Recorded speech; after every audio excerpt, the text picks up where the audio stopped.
Ever wondered how fast your perfectly normal day can turn into a World War III survival disaster, all because of one tiny stupid mistake? When the world goes sideways, sirens screaming, skies shaking, power grids dying, it's rarely the dramatic Hollywood explosions that take you out. First, no, it's the tiny, wow, I really just did that during World War III decisions. So let's talk about the microscopic missteps that quietly destroy your survival in the first 24 hours of World War III, because global war doesn't need a giant mistake to end. It only needs one small one, and if you're like the rest of humanity, trust me, you've already made at least 3 of these before breakfast. 1. Overconfidence. World War's first silent killer. The moment the emergency broadcast drops, the alarms start howling, or the internet dies in one big nope. The biggest mistake most people make is thinking, relax, I got this. Really, you couldn't even find the remote yesterday. In normal life, confidence helps. In World War, overconfidence is that friend who says they'll help you evacuate but shows up with a dead phone, an attitude problem, and zero gas in the tank, assuming you already know what to do. Shuts down the only superpower humans have left: adaptation. War zones change every second, roads blocked, fires spreading, drones overhead, troops moving, power outages, misinformation everywhere. If you walk in thinking you're invincible, congratulations, you've just made yourself the easiest plot twist. Act like a rookie with instincts, not a hero with ego. Humility won't just save your life, it'll save you from becoming the cautionary tale other survivors laugh about quietly in the bunker. 2. Forgetting water. The fastest route to regret. In war, bombs falling, news screaming, everyone panicking, yet somehow people still treat water like an optional update. Here's the harsh truth: your body can survive weeks without food, but only a couple days without water. And in a world war, you won't even get that long. The first 24 hours are your golden window to gather clean water before things get muddy, contaminated, radioactive, or literally on fire. Skipping water because you're not thirsty yet is the World War III version of ignoring an incoming missile because the sound is annoying. Water isn't just the resource now, it's a timer. Every hour you delay collecting it pushes you closer to headaches, confusion, fatigue, and eventually collapse. If day 1 ends and you haven't secured water, congratulations, you just sabotaged your entire survival run. 3. Ignoring shelter. The guaranteed way to get exposed or spotted. Most people assume shelter is something they'll deal with later in World War III. Later is when you're shivering behind a destroyed bus, soaked in ash, or crouching inside a blown-out building with every window acting like a wind tunnel. Exposure kills fast. Exposure during a World War kills faster. A tiny mistake like I'll keep walking and find somewhere better is how people end up stuck outside when the air gets cold. The sky starts raining debris, or enemy aircraft start their second loop over the city. Even a simple basement corner, a reinforced hallway, a barricaded room, or a structure with no glass and low visibility is better than wandering like a confused extra in a disaster movie. Skip shelter. You're basically offering yourself to the elements, the noise, and anything unfriendly scanning the area.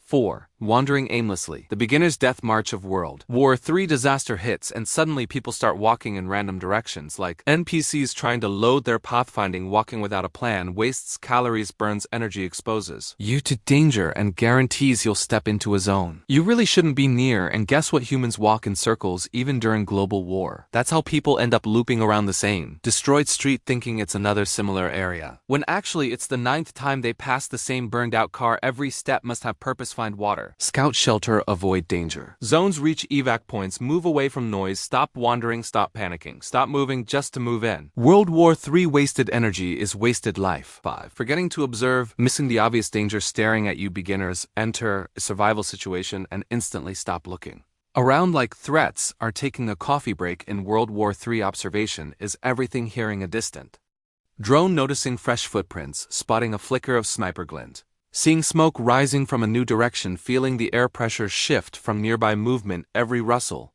shadow, vibration, or echo is information that keeps you alive. Ignoring your environment is like walking across a battlefield with your eyes closed and hoping the universe likes you enough to let it slide. People who fail to observe miss shelter opportunities, blocked roads, troop movement, air pressure shifts, radiation indicators, and warning signs that scream, do not walk here. The world signals danger long before it hits you. Your mistake is believing those signals don't matter. 6.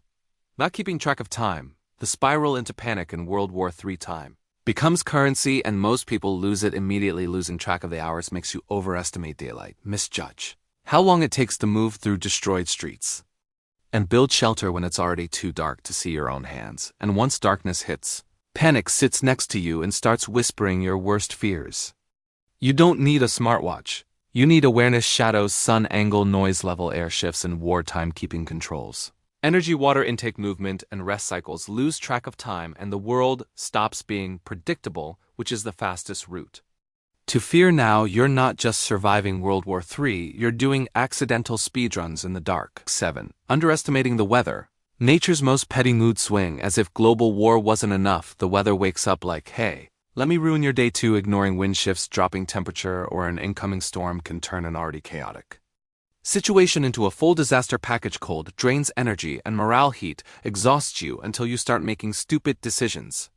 Wind spreads, smoke, and dust rain complicates everything. You don't need to be a weather expert. You just need to feel the air, watch the clouds, listen to the wind. Nature doesn't care that World War III started. It does what it always does: punish those who don't pay attention. 8. Making noise. Announcing your location to everything that wants to find you. Survival hates noise. World War III hates it more. Every careless step, every clank, every loud whisper becomes a signal broadcasting your location to anything unfriendly. Within a terrifying radius, noise attracts curiosity, and curiosity in a war zone rarely ends with hugs. Move quietly, speak rarely, step intentionally. Don't move like you're stomping through a family living room. A tiny noise mistake can undo an hour's worth of careful survival choices. Silence isn't golden, now silence is armor. 9. Hoarding useless items. Panic makes everyone a garbage collector. As soon as World War III starts, people grab whatever they see: broken metal, random wires, shiny debris, pointless scraps. Because panic shuts off logic and turns your brain into a toddler with pockets. Every useless item weighs you down, drains energy, and takes space that should be for water, tools, or medical supplies. Your bag shouldn't look like the inside of a junk drawer. It should look like the inside of a survivor's brain. Simple, purposeful, efficient. Tiny mistake, grabbing trash, huge consequence, exhaustion you didn't need. 10. Forgetting to rest. The fastest shortcut to collapse when the world ends. Beginners go full superhero mode, running, panicking, doing everything except sitting down for 5 minutes. Rest isn't weakness, rest is maintenance. Skipping rest makes you miss details, ignore threats, walk poorly, make bad calls, and argue with shadows that were never talking to you. The first 24 hours of World War III aren't about speed, they're about stability. Rest now, survive later. Everyone who lasts understands this, the final truth. World War III doesn't end you through giant failures, it ends you through tiny, avoidable mistakes, the ones you don't notice until they're already costing you everything. Avoid these 10 traps and you're already far ahead of the average World War III rookie. Stay aware, stay quiet, stay hidden, stay humble, and above all, stay alive.